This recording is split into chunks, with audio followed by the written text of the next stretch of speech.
Hello! Today, ang i-review natin or flip through is the Westwood Tarot by Yasmin Westwood. So, it costs $28.95. In peso, 1,737 peso. But if you purchase around $49 and above in Amazon, it's free shipping here in the Philippines. So, yan. Let's start. Ang cute niya, unang-una, para siyang libro. Ayan. Nakita niyo, naka-curve siya. Kala ko nga, tabing ano lang, natupi, pag-deliver. Ayun pala, style niya talaga siya. Para siyang book. Ito yung front. Ito yung sa gilid. Back. 34.99 siya talaga. Naka Black Friday sale. Kaya nakuha ko siya ng mas mura. The Westwood Tarot.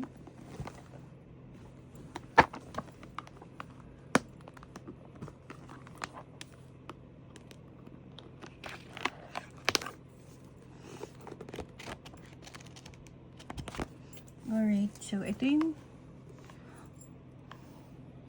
ganyan na talaga siya nung na-deliver.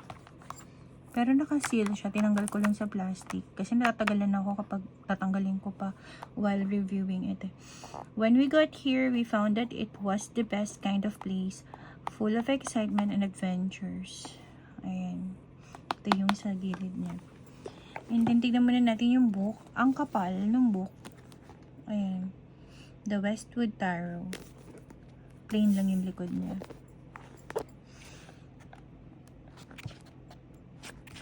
Ang kapal. May pictures. May picture siya.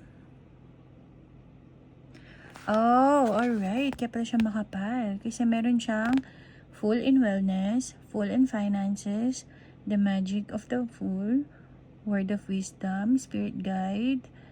Ayan, may mga ganyan siya. Tapos, may keywords din siya.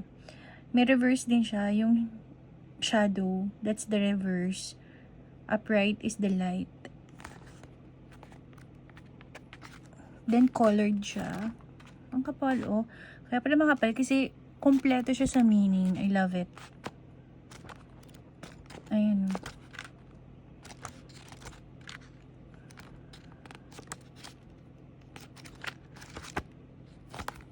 May spread din siya sa likod. Ayan.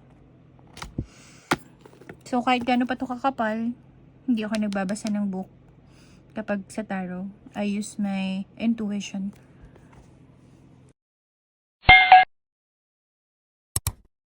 So, proceed na tayo dito sa cards. Plain lang. Nung dumating siya sa akin, ewan ko kung sira ba ito o ganyan talaga siya. Pero naka-sealed naman. Okay. Tayo sa cards. Gold gilded. Ito yung back. Malaki siya. No? Malaki siya compared to the tarot na regular. This is the regular tarot. Ang laki niya. So, I think 2 inches. Malaki siya. Malaki na yung kamay ko, pero hirap pa rin ako siya i-grab. If you are a fan of big cards, this is good. Kasi yung quality ng ano niya, hindi siya ganun kanipis, hindi rin siya ganun kakapal. So, pag sinaffle mo to, feeling ko suabe lang. Ayan. Ayan siya.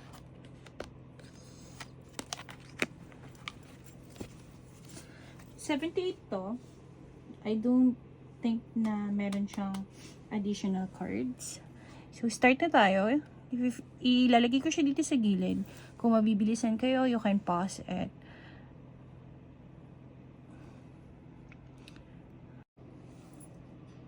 The Fool, Magician,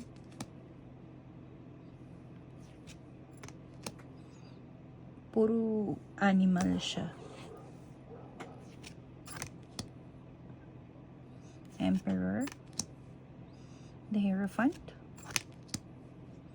the Lovebirds, ang cute, the Chariot,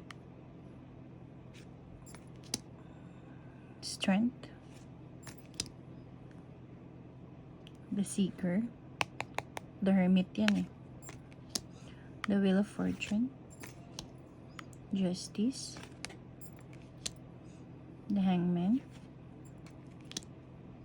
Death, Temperance,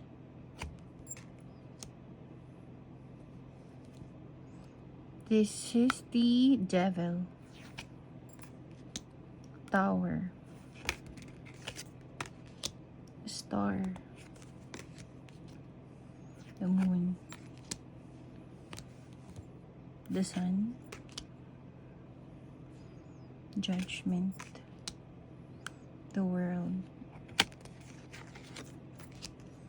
Ace of Wands. Ang ganda ng Ace of Wands. May mga paru-paro pa. Two of Wands, Three of Wands, Four of Wands, Five of Wands, Six of Wands, 7, 8, 9, 10. Page of Wands. Madula siya, oh. Nadula siya. Queen of Wands. Cute. Yung Queen, oh. Tapos yung King, Lion. Ace of Cups. Two of Cups. Three of Cups.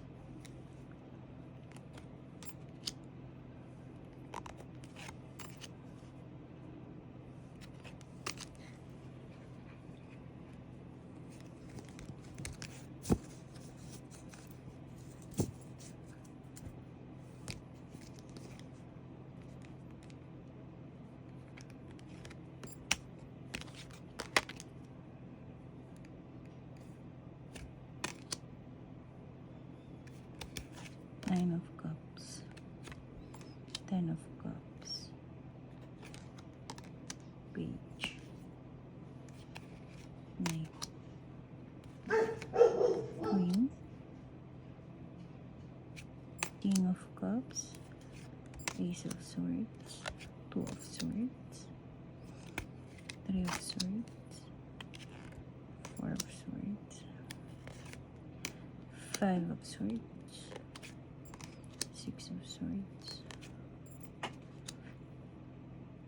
Eight of Swords, 10 of Swords, Page of Swords, Knight of Swords. Wala siyang tao. Puro animals talaga. Nature, ganyan.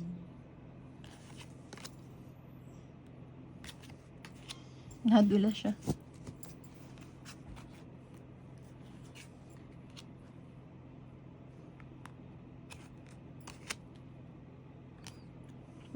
Dog. Eight of Pentacles. Nine of Pentacles. 10 of Pentacles. Page of Pentacles. Knight of Pentacles. Queen of Pentacles. King of Pentacles. So, yeah. Malaki siya. Gold gilded. Try natin shuffle.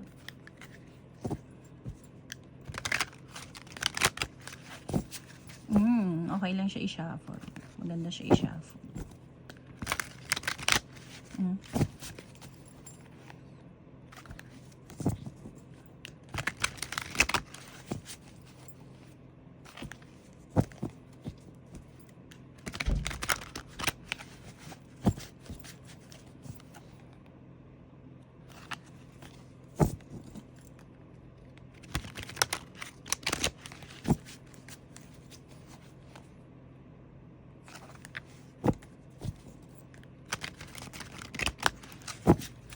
Nasarapan ako sa pag-shuffle ah. Pwede din pa ganun.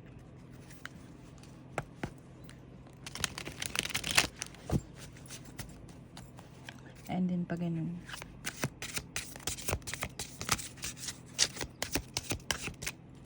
Nice.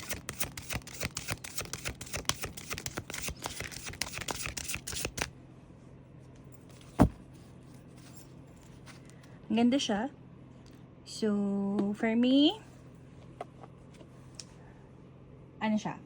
Around, sabihin natin, 8 out of 10. 8 out of 10 for me. Sa price niya, worth it naman. May mga taro kasi na worth 4,000, 5,000, pero hindi naman ganun ko worth it. But this one, for the price, worth it to. Alright, if you have any tarot, Lenormand, or oracles in mind that you want me to review, just let me know. If it's available here, I will review it. But if it's not, I'll do my best to find it para ma-review natin. So, yan lang. Thank you and see you in my next video. Bye!